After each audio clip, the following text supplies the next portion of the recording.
Пару слов об этом лете. Сегодня и вчера.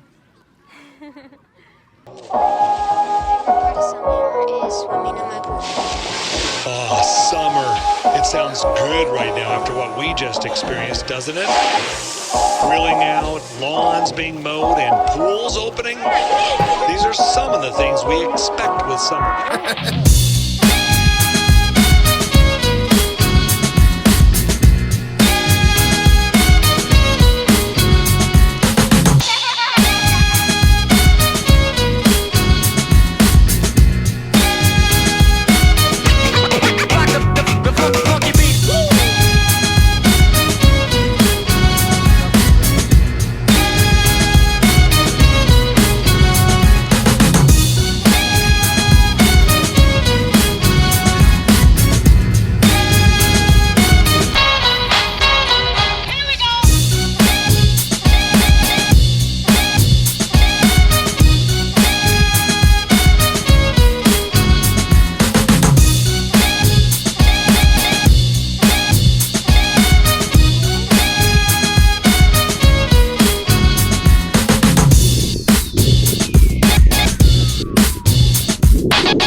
Даже работает.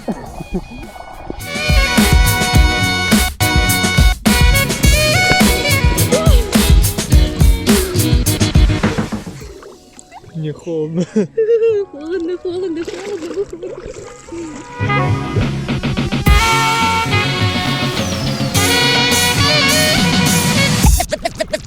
The beat.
Of the information society?